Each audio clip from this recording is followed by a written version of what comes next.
నమస్తే. నేను మీ Gopi. Welcome back to our channel. ఈరోజు మనతో వచ్చరికి పొలిటికల్ అనలిస్ట్ ఉమ్మంది రామారావు గారు ఉన్నారు. సార్ నమస్తే సార్. నమస్తే బ్రో. సార్ జగన్ గారు చెన్నై నుంచి ఈరోజు తాడేపల్లి ప్యాలెస్కి వచ్చారు.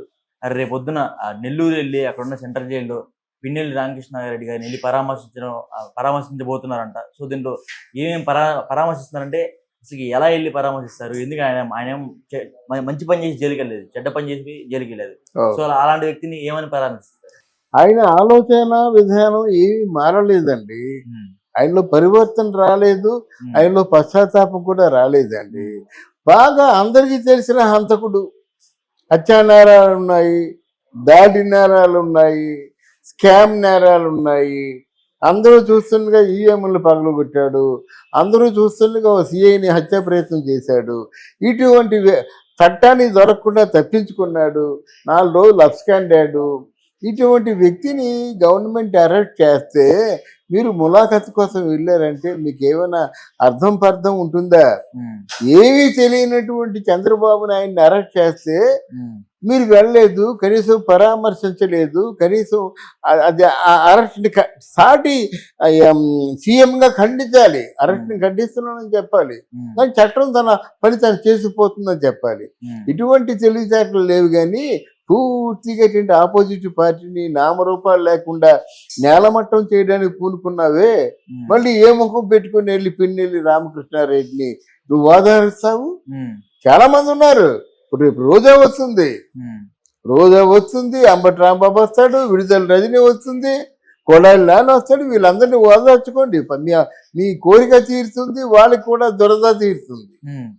అంటే అప్పట్లో జగన్ జైలుకి వెళ్ళారు, ఇప్పట్లో వాళ్ళ నాయకులు జైలుకి వెళ్తున్నారు. సో దీన్ని ఎలా భావించవచ్చు? వాళ్ళ జగన్ జైలుకి వెళ్ళాడంటే అది వేరండి. అది దట్ వాజ్ ఆల్రెడీ ప్రూవ్డ్. ఇంత మనీ ల్యాండరింగ్ అంటే అది వాళ్ళు ఏమంటారంటే మనీ ల్యాండరింగ్ చేసే వాళ్ళని ఆర్థిక ఉగ్రవాది అంటారు. ఆర్థిక ఉగ్రవాదికి అసలు శిక్ష వేసిన తర్వాత మళ్ళీ బెయిల్లు గీళ్ళు ఎవరు, ఏదో మబ్బి పెట్టి తీసుకొచ్చారు. ఆ సోనియా గాంధీ పుణ్యం అంటూ తీసుకొచ్చారు, కానీ అప్పుడు సోనియా గాంధీ కొంచెం బాగా హెల్ప్ చేసింది. తర్వాత చేంజ్ చేశాడు, కలిసి ఉన్నారా అంటే లేదు మీరు మాకు ద్రోహం చేశారు, అది చేశారు, ఇది చేశారు, ఏదో చెప్పి ఈయన ఇండివిజువల్గా పార్టీని పెట్టుకున్నాడు అన్నమాట. మరి పార్టీని పెట్టుకున్న తర్వాత ఈయన ఆర్థిక ఉగ్రవాదిగా ఆ కేసును ఏమన్నా క్లియర్ చేశాడా? చేసుకోలేదు. ఇంకో కేసు అయింది. భారతదేశంలో ఎవరు కూడా 3,000 దాన్ని ఏమంటారు వాయిదాలు 3,000 వాయిదాలకు వెళ్ళకుండా ఉన్నటువంటి నాయకుడు ఎవరైనా ఉన్నారంటే భారతదేశంలో ఆయన జగన్మోహన్ రెడ్డి. ఇంత ఘోరాలు చేసిన తర్వాత తాత్కాలికంగా తటస్థంగా ఉన్నాడు, ఆయన మీద కేసులు అలాగే ఉన్నాయి. కాదంటే ఈరోజు రాజకీయ ప్రయోజనాల కోసం అది కాంగ్రెస్ పార్టీ చూస్తుంది, బీజేపీ పార్టీ చూస్తుంది. కానీ బీజేపీ పార్టీ పవర్లో ఉంది కనుక ఈయన బీజేపీ పార్టీ దగ్గరికి వెళ్ళి మోకరిల్లాడు. సరే నిన్నెవరు అరెస్ట్ చేయలే అని ఒక మాట ఇచ్చారు. అది ఒక 2 సంవత్సరాల పాటు కొనసాగుతుంది, తర్వాత అరెస్ట్ చేయవలసిందే. వాళ్ళు వీళ్ళంతా గట్టి పట్టుపట్టినట్టయితే అరెస్ట్ చేసి తీరాలి. అంటే బీజేపీ పార్టీ నుంచి వీళ్ళు వచ్చేసారు అనుకోండి, మన తెలుగుదేశం వాళ్ళు అరెస్ట్ చేసి తీరాలి కదా. కానీ తెలుగుదేశం వాళ్ళు రారు, ఎందుకంటే పూర్తిగా ఖజానా శూన్యం. తెలుగుదేశం పార్టీకి వాళ్ళు నిధులు ఇవ్వకపోతే వెర్రిమొఖ వేయాలన్నమాట. ఇవన్నీ లింకప్ అయిపోయి ఉన్నాయి ప్రస్తుతం పరిస్థితులు. అది ఇక్కడ చంద్రబాబు నాయుడు తలకాయ మీద ఎన్నో ఉన్నాయి కనుక Pawan Kalyan law and orders, home ఇవన్నీ చూసుకోవాలి. తప్పు చేసే వాళ్ళని భయభ్రాంతులు చేయాలి. లేకపోతే రోజు ఇప్పుడు సోషల్ మీడియాలో దుష్ప్రచారాలు చేస్తారు చూసారా, కుక్కుడు పురాణాలు, వాళ్ళ తాలూకు ఎవరో గ్యాంగ్ ఉంటారు. అది ఏదైనా నిజం కాకపోయినట్టయితే వాళ్ళ మీద యాక్షన్. మరి రోజా ఎప్పుడు అరెస్ట్? రోజాని అరెస్ట్ సిద్ధంగా ఉంది కదండి. రోజా మరి ఎందుకు ఆలోచిస్తుందో తెలియదు, కానీ రోజాని ఆల్మోస్ట్ ఎంక్వైరీలు అయిపోయి అన్నీ అయిపోయినాయి. రోజుకి ముందేమో ఏమన్నారు 100 కోట్లు అన్నారు, ఇప్పుడు 1,350 అంటున్నారు, మళ్ళీ ఇవాళేమో 3,000 కోట్లు అంటున్నారు. మరి ఇవన్నీ ఒక కొలుక్కు వచ్చినట్టు అంటే అరెస్ట్ చేయడమే, ప్రూఫ్స్ కావాలి కదా. చెన్నై పారిపోతున్నారు. చెన్నై ఎక్కడే ఏమండి, ఇండియాలో ఎక్కడున్నా అరెస్ట్ చేస్తారండి. ఇప్పుడు నేపాల్ వెళ్ళిందండి జగన్మోహన్ రెడ్డి తాలూకు అంటే వైఎస్ఆర్సీపీ వాళ్ళు చేసినటువంటి ఎర్రచందనం ఆ స్మగ్లింగ్ గూడ్స్ ఎక్కడికి వెళ్ళాయి? నేపాల్ వెళ్ళాయండి. ఇండియా దాటుతుండగా నేపాల్ బోర్డర్లో ఆపేశారండి. వాడు పోలీసులు తలుచుకోవాలి కానీ మీరు ఎక్కడ బోర్డర్స్ లో ఆపేస్తారండి.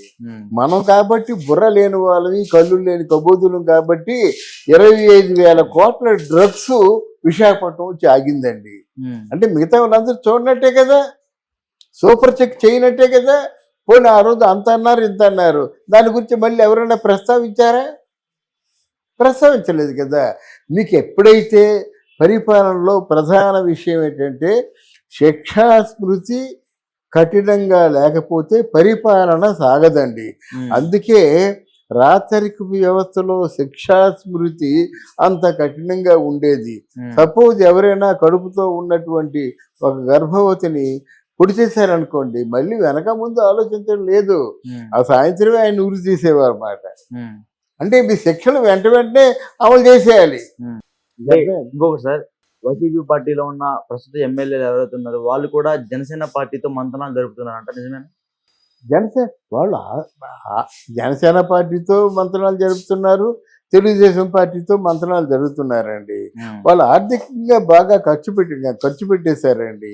వైసీపీ పార్టీలో గోలు గెలుతూ కూర్చొనే కంటే తెలుగుదేశం జనసేనకి వెళ్ళినట్టయితే వాళ్ళ ప్రాపంలో తెలుగుదేశం పార్టీ ఎంతకాలం ఉంటుందో మనం చెప్పలేం. కానీ రైజింగ్ పార్టీ ఉంది.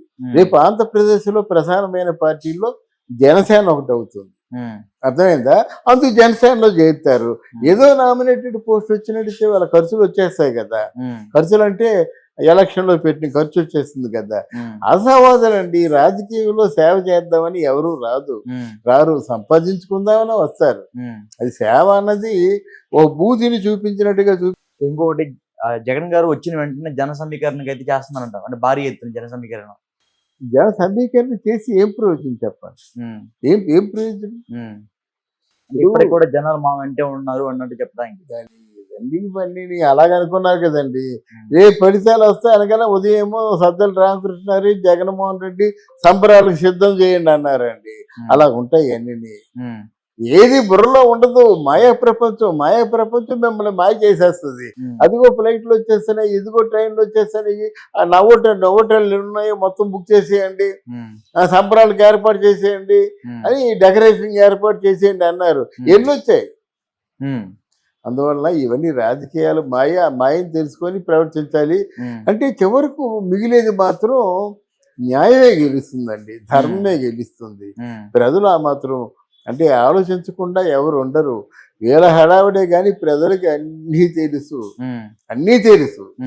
అందువల్ల ప్రజల్ని గెలుచుకుంటే వాళ్ళు గెలుస్తారు.